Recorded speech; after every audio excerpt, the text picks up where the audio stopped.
একদিন শিশু নবী হজরত মুহাম্মদ সাল্লাল্লাহু আলাইহি ওয়াসাল্লাম ক্ষুধার্ত অবস্থায় মক্কার ধুলামাখা পথ ধরে হেঁটে চলেছে। কিছুটা দূরে ছিল আবু জাহেলের খেজুর বাগান। আবু জাহেল এক ইহুদি ব্যক্তিকে নিয়ে খেজুরগুলো একটি বস্তায় ভর্তি করছিল।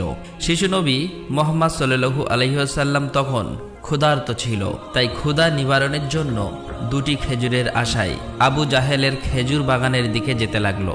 শিশু নবী মুহাম্মদ সাল্লাল্লাহু আলাইহি ওয়াসাল্লাম ধীরে ধীরে সেই খেজুর বাগানে হাজির হলেন এবং আবু জাহেলকে সালাম দিয়ে বিনয়ের সঙ্গে বললেন, চাচা যান, আমার খুব ক্ষুধা পেয়েছে, আমাকে দুটি খেজুর দিতে পারবেন? তখন আবু জাহেল তাচ্ছিল্য ভরা চোখে তাকিয়ে বলল, হে মুহাম্মদ, তোমাকে খেজুর দিতে পারি, কিন্তু একটি শর্ত আছে।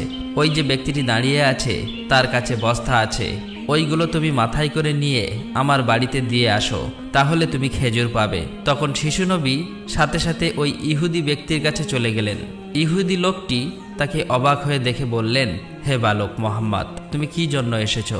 শিশু নবী মুহাম্মদ সাল্লাল্লাহু আলাইহি ওয়াসাল্লাম বললেন, আমি এই বস্তা মাথায় করে নিয়ে যাব। ইহুদি ব্যক্তিটি বললেন, এই ছোট্ট বয়সে তুমি কি এই বস্তা নিয়ে যেতে পারবে?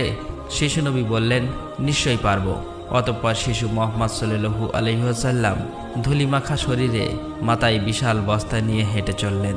ছোট্ট ছোট্ট পা, ক্লান্ত দেহ, কিন্তু চেহারায় এক অপার্থিব শান্তি। এবং তার পিছু চলেছে আবু জাহেল এবং সেই ইহুদি ব্যক্তি। কিছুক্ষণ পর সেই বস্তা আবু জাহেলের বাড়ির সামনে এসে রাখলেন। তখন ইহুদি ব্যক্তি এই বস্তা নিয়ে বাড়ির ভিতরের কোণে রেখে দিলেন। তারপর শিশু নবী হজরত মুহাম্মদ সাল্লাল্লাহু আলাইহি ওয়াসাল্লাম বললেন, চাচা যান, আমাকে খেজুর দেবেন না? তখন আবু জাহেল মাত্র একটি খেজুর দিলেন। তখন শিশু নবী হজরত মুহাম্মদ সাল্লাল্লাহু আলাইহি ওয়াসাল্লাম বললেন, চাচা যান, আর একটি খেজুর দেবেন না? এই নির্দোষ চাওয়াই যেন আবু জাহেলের আগুনে ঘি ঢেলে দিল।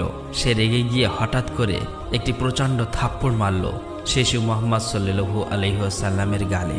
সঙ্গে সঙ্গে সূর্য যেন হঠাৎ ডুবে গেল, আকাশ কেঁদে উঠল, বাতাস স্তব্ধ হয়ে গেল, পাহাড় পর্বত যেন অশ্রু ঝরালো। যে একটি নিষ্পাপ শিশুর উপর এমন অন্যায়! নিষ্ঠুর আবু জাহেল হাসতে হাসতে ঘরে প্রবেশ করল। ঠিক তখনই ঘটল এক অলৌকিক ঘটনা। খেজুর ভর্তি বস্তার মুখ খুলতেই আবু জাহেল হতবাক হয়ে গেলেন। আবু জাহেল দেখল বস্তার সমস্ত খেজুরগুলো ছোট ছোট পাথর হয়ে গেছে। চোখের সামনে এমন অলৌকিক ঘটনা দেখার পর সেই ইহুদি বিস্ময়ে হতবাক হয়ে গেল। এই দৃশ্য দেখে সেই ইহুদি ব্যক্তি থমকে দাঁড়ালেন।